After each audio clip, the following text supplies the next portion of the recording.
Mira walked through the wide Navy dock with slow steady steps, her boots echoing softly against the metal floor while heavy machines rested around her like sleeping giants. The air smelled of oil and salt, and the distant sound of waves mixed with low mechanical hums. Her hands were small and thin, marked with scratches and grease that never fully faded no matter how hard she washed them. Every time she passed a group of senior workers, eyes followed her, some curious and many amused, because no one expected someone like her to belong in a place built for strength and size. She kept her head down and focused forward, knowing that attention often brought trouble. She had grown up near the sea in a quiet town where broken boats meant no food and no money. Her father fixed engines with patience rather than force, teaching her that machines spoke in patterns if someone listened closely enough. Mira learned early that every sound had meaning and every vibration told a story. While other children played outside, she sat beside her father holding tools bigger than her hands and watching how broken things slowly came back to life.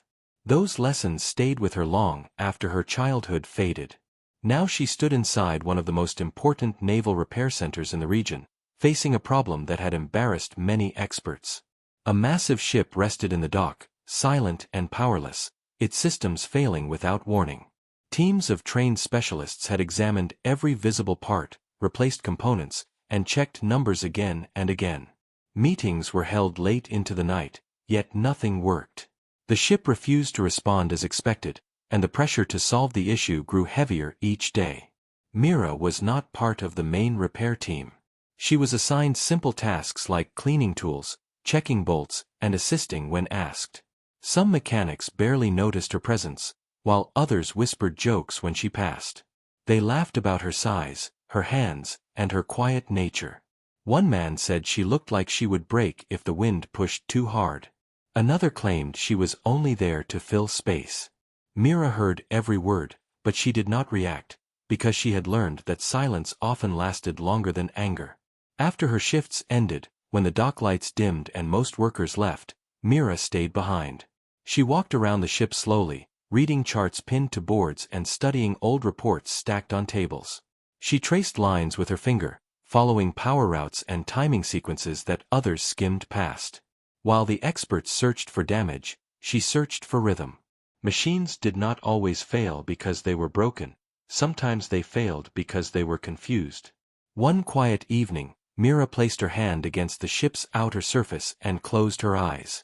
The metal felt calm on the outside, but beneath it she sensed an uneven pulse. It was not loud, not violent, but inconsistent. The vibration came and went like a breath that could not settle into a steady pattern. She followed the feeling slowly, step by step, letting her hand guide her. Her small fingers moved easily into narrow spaces that larger hands avoided.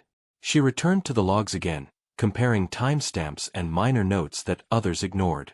A small timing shift appeared again and again during each failure, always present but never discussed. Mira leaned back and thought deeply, remembering how her father once fixed a fishing engine by adjusting its flow rather than replacing its parts. That memory unlocked something in her mind. The ship was not damaged. Two systems were competing, each correct on its own but wrong together. The next morning, Mira arrived early, her heart heavy with both excitement and fear. She knew what she had discovered, but she also knew how little respect she held in the dock. When the senior team gathered, voices filled the room with confident explanations that led nowhere. Mira stood quietly at the edge, holding her notes close, waiting for a moment that never seemed to come. Her hands shook slightly, not from doubt, but from knowing the truth before others were ready to hear it. As the discussion grew louder and frustration spread, Mira took a small step forward. The room fell silent, not because she was expected to speak, but because no one believed she would. Every eye turned toward her, some surprised and others amused. Her voice was calm when she began, steady like the sea on a clear morning. She spoke not of replacements or failures, but of balance and timing, of systems arguing instead of working together. The room stayed quiet after she finished, and for a moment no one laughed. The experts looked at each other, uncertain and uncomfortable. Mira lowered her hands and waited, knowing she had done what she could. Outside the dock, the tide slowly shifted, and inside, something much larger was beginning to move. The ship remained silent for now, but the path toward its awakening had finally been seen. The silence in the room did not last long, but it stretched enough to make everyone uncomfortable. Some of the senior experts shifted their weight and avoided eye contact, while others crossed their arms as if protecting their authority. Mira stood still, her small hands resting against her sides, feeling the weight of every stare. She did not expect praise or agreement, only a chance for the idea to be tested. The room slowly filled with low murmurs, questions layered with doubt, and attention that pressed against the walls like trapped air. One officer cleared his throat and spoke in a measured voice, asking Mira to explain again, slower this time.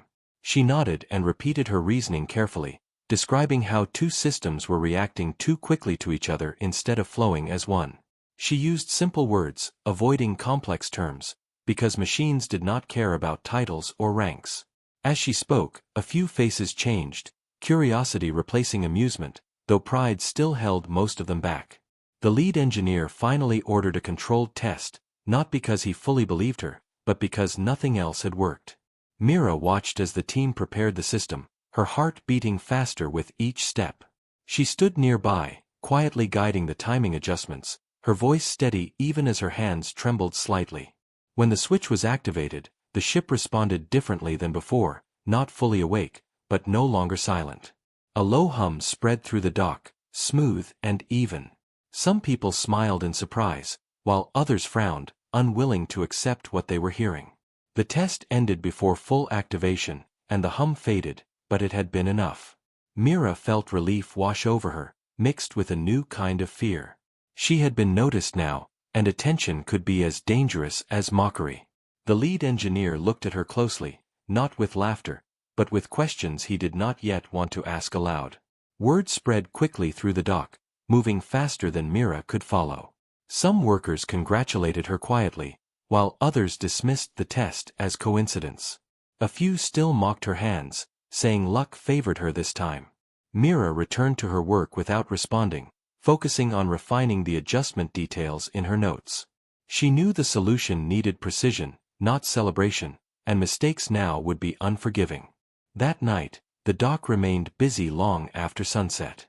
The team prepared for a full system synchronization, and Mira was officially asked to stay and assist. She stood beside the control panels, listening carefully as the ship slowly came alive. The sound was stronger this time, confident and steady, filling the dock with controlled energy.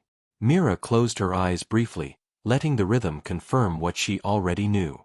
The full activation succeeded, and for the first time in weeks, the ship stood ready. Applause echoed briefly before fading into uneasy silence.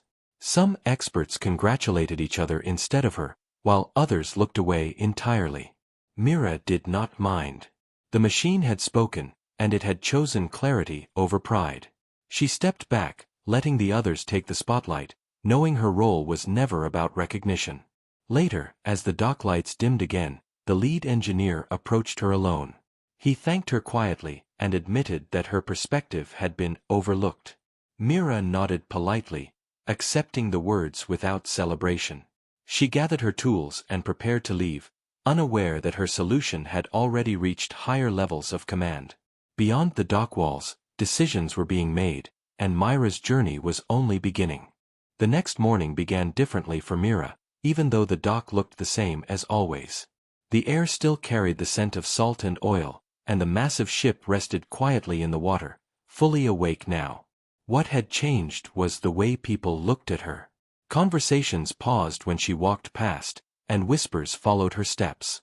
Some eyes showed respect, others showed resentment, but none ignored her anymore. Mira felt the weight of that shift and kept her focus steady, reminding herself that machines mattered more than opinions. She was called into a small meeting room near the dock where several officials waited. Their uniforms were clean, their expressions serious, and their voices careful. They asked her to explain her process again, step by step, as if hoping to find a flaw they had missed. Mira spoke calmly, using the same simple language as before, describing flow, balance, and timing. She noticed how some of them leaned forward, listening closely, while others wrote notes quickly, already planning what came next. Soon after, Mira was assigned to assist with inspections beyond the dock. Other ships, smaller but important, were brought in for evaluation. The experts wanted to know if her approach could prevent future failures. Mira moved carefully through each task, never rushing, always listening.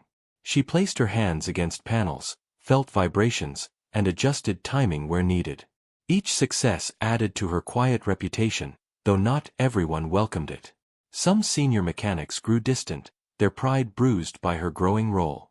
They followed procedures exactly as written, refusing to adapt. When small issues appeared, they blamed chance rather than imbalance. Mira noticed the pattern and felt concern rather than anger. She understood that change frightened people who had built their lives on certainty. Still, machines did not care about fear, and she continued her work without complaint. One afternoon, a system on a different vessel behaved strangely during testing. The readings appeared normal, but the response felt delayed.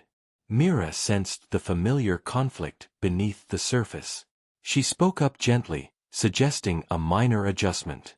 The room hesitated, memories of the past still fresh. After a pause, permission was granted. The adjustment worked instantly, confirming her instincts once again. News of her success reached higher levels of command faster than she expected. Requests came from other facilities asking for guidance. Mira felt overwhelmed but grounded herself by focusing on each task as it came. She did not chase recognition or rank. Her joy came from seeing machines respond clearly and smoothly, like calm water after a storm. Each repaired system felt like a quiet conversation completed. Late one evening, Mira stood alone at the edge of the dock, watching the lights reflect on the water. She thought of her father and the lessons he had given her without realizing their reach. The dock felt less hostile now, but she knew acceptance was fragile. One mistake could undo everything. She promised herself to remain careful, patient, and honest in her work.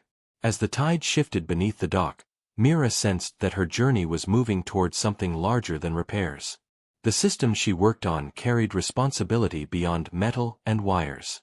People depended on them, often without knowing it.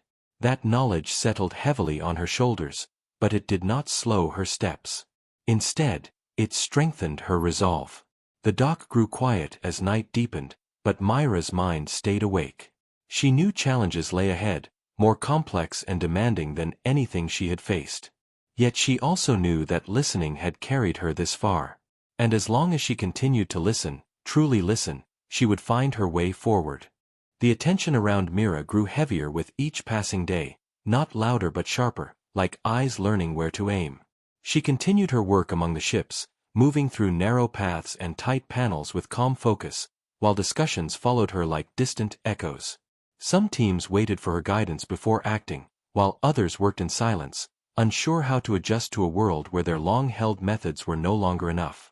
Mira felt the change deeply but refused to let it shape her behavior, choosing instead to stay grounded in the work itself. One morning, an urgent request arrived from another base along the coast. A critical vessel faced a repeating failure that resisted every known fix, and time pressed heavily on everyone involved. Mira was asked to join the inspection team, not as support, but as a lead voice. The journey felt unreal as she traveled with experts who once doubted her. She sat quietly during the trip, reviewing notes and diagrams, preparing herself not for praise but for responsibility. When they arrived, the atmosphere was tense and restless. The ship showed signs of stress in subtle ways, nothing dramatic, yet deeply concerning. Mira moved slowly through the system, listening carefully to its rhythm. The imbalance was different this time, more layered and complex, like multiple voices speaking at once. She took her time, knowing that haste often created mistakes. The experts watched closely, some hopeful and others guarded, waiting for her conclusion. Mira finally spoke, explaining that the issue was not one problem but several small conflicts aligned by chance. She suggested a sequence of gentle changes rather than a single correction. The room filled with hesitation, because the approach required patience instead of force. After a long pause, the command was given to proceed. Mira guided the adjustments step by step, her voice calm and precise, even as pressure mounted around her. As the system stabilized, a smooth and steady response replaced the chaos that once ruled the ship. Relief spread quietly through the team, not as celebration but as understanding. Mira stepped back, letting others verify the results, her hands resting at her sides. She felt tired but steady, aware that her role now carried weight far beyond her original position. The success marked a turning point that could not be undone. Later that evening, a senior officer approached her with a question that held no challenge, only curiosity. He asked how she learned to see what others missed. Mira answered simply, saying she listened without expecting the machine to be wrong. The officer nodded slowly, realizing how much effort had been wasted trying to force answers instead of hearing them. That conversation stayed with him long after they parted. Back at the dock, reactions were mixed. Some welcomed her return with quiet respect, while others grew colder, unsure where they now stood. Mira noticed but did not react. She returned to her routine, checking systems and refining notes, treating each task with the same care as before. She understood that trust built slowly and could not be demanded. Only consistency could change minds.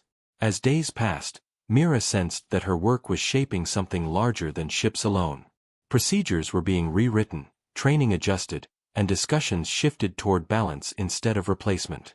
Though her name was rarely mentioned openly, her influence moved through the dock like a current beneath calm water. Mira felt a quiet pride, not in herself, but in the idea that listening could become a shared skill.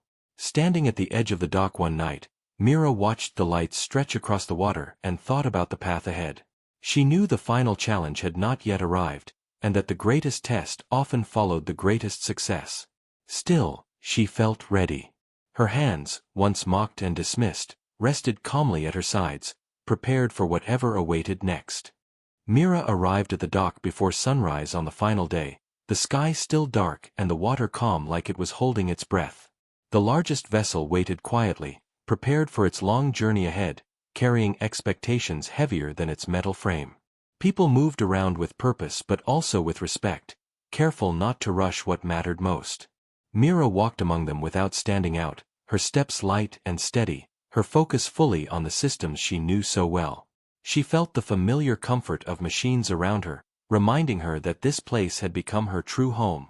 The final inspection began slowly, every section checked with care and patience. Mira guided the process not with commands but with presence, listening closely and adjusting only when needed.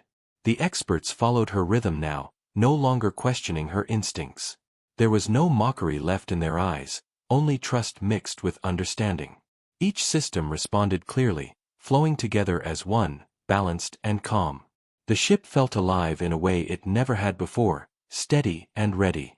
As the inspection ended, the dock filled with quiet satisfaction rather than loud celebration. Mira stepped aside, watching others confirm the results she already felt. The success belonged to everyone now, not just her, and that mattered deeply to her. She remembered the early days of silence and doubt, and how small her presence once felt in this vast place.